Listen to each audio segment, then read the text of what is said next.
আপনি কি জানেন গুগলে প্রতিদিন 8.5 বিলিয়নেরও বেশি সার্চ করা হয়?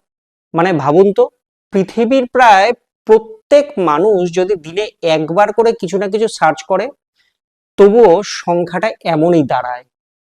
এটা কিন্তু কোনো ছোটখাটো ব্যাপার নয়। কিন্তু আরো অবাক করার মতো বিষয় হলো, এই সবকিছু করা একদম ফ্রি।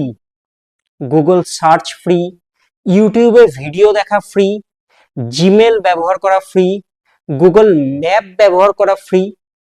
এত কিছু ফ্রি দেওয়ার পরেও গুগলের বাজার মূল্য কিন্তু $2 ট্রিলিয়নেরও বেশি।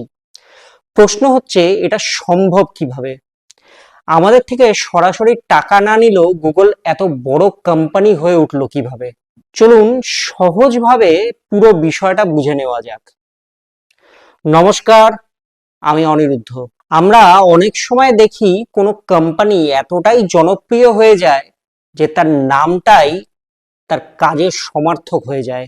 যেমন ফটোকপি মেশিনকে অনেকেই জেরক্স বলেন, যে কোনো সাদা আঠাকে ফেভিকল বলা হয়, আবার অ্যাডিসিভ ব্যান্ডেজকে ব্যান্ডেড বলে থাকি।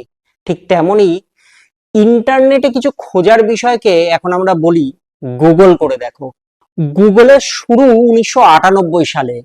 ল্যারি পেজ ও সের্গে ব্রেন নামে দুই ছাত্র কলেজে প্রজেক্ট হিসেবে এটা তৈরি করেছিলেন। তাদের লক্ষ্য ছিল দুনিয়ার সমস্ত তথ্যকে একত্র করে সহজলভ্য ও ব্যবহারযোগ্য করে তোলা হবে।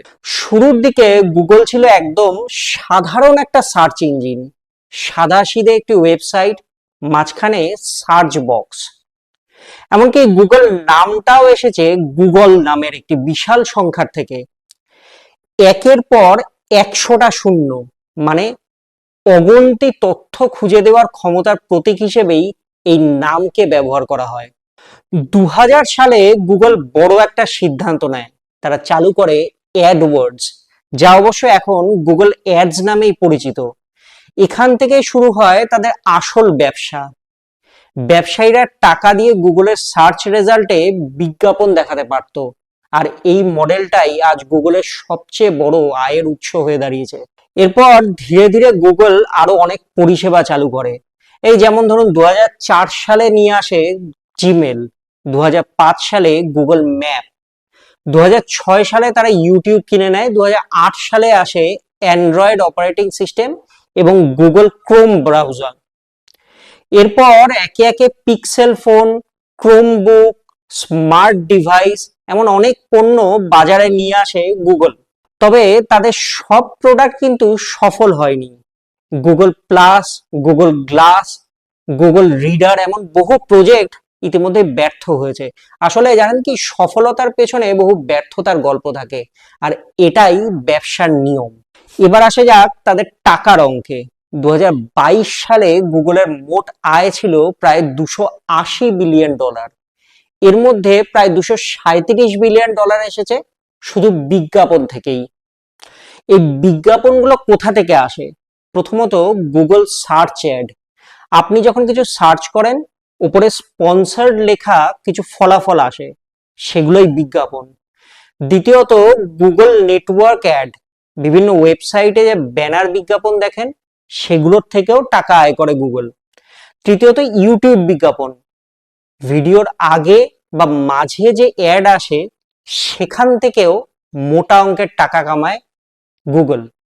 ইউটিউবের বিজ্ঞাপন থেকে আসা টাকার অবশ্য 55% দিয়ে দেওয়া হয় কন্টেন্ট ক্রিয়েটারদের, আর 45% গুগল নিজের কাছে রাখে। প্লে স্টোরে অ্যাপ বিক্রি করেও 30% কমিশন নেয় তারা। এছাড়াও গুগল ক্লাউড থেকে আয় করে গুগল। বড় বড় কোম্পানিগুলো গুগলের সার্ভার ও ডেটা পরিষেবা ব্যবহার করে, সেখান থেকেও টাকা রোজগার করে গুগল। এখন প্রশ্ন, ফ্রি পরিষেবা দিয়েও এত আয় কিভাবে সম্ভব? এখানে দুটি বড় কারণ রয়েছে। প্রথমত, ফ্রিমিয়াম মডেল, মানে বেসিক পরিষেবা ফ্রি, কিন্তু প্রিমিয়াম চাইলেই গুনতে হবে টাকা। যেমন জিমেলে 15 GB পর্যন্ত ফ্রি, তার বেশি চাইলেই টাকা।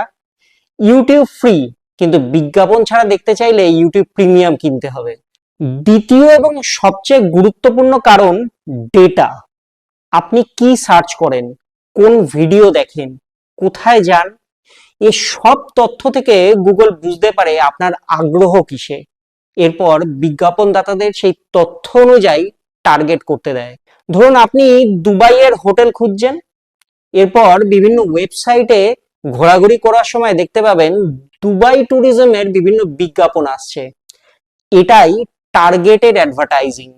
বিজ্ঞাপনদাতারা বয়স, লিঙ্গ, অঞ্চল, আগ্রহ সব নির্দিষ্ট করে দিতে পারেন। গুগল সেই অনুযায়ী বিজ্ঞাপন দেখায়, এতে বিজ্ঞাপন বেশি কার্যকর হয় আর গুগলের আয়ও বাড়ে। তবে এই মডেলের কিছু সমস্যাও আছে। প্রথমত, গোপনীয়তার প্রশ্ন। অনেকেই চিন্তিত গুগল তাদের সম্পর্কে কত তথ্য জানে।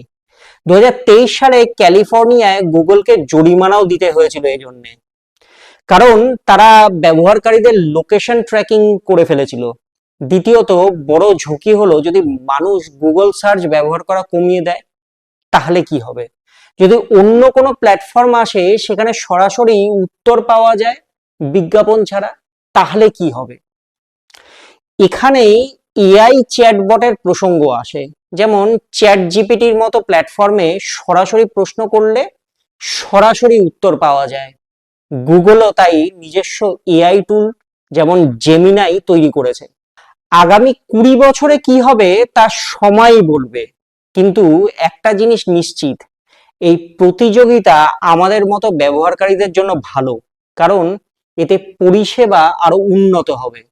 সবশেষে মনে রাখার মতো বিষয় হলো গুগল আমাদের কাছ থেকে সরাসরি টাকা নেয় না, কিন্তু আমরাই দিই আমাদের সময়, মনোযোগ আর ডেটা, আর সেই ডেটাকেই টাকায় বদলাতে গুগল গড়ে তুলেছে তাদের বিশাল সাম্রাজ্য।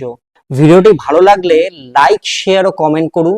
সেই সঙ্গে সোশ্যাল মিডিয়াতে দি এজ ডিজিটাল চ্যানেলটি ফলো করুন। ভালো থাকুন।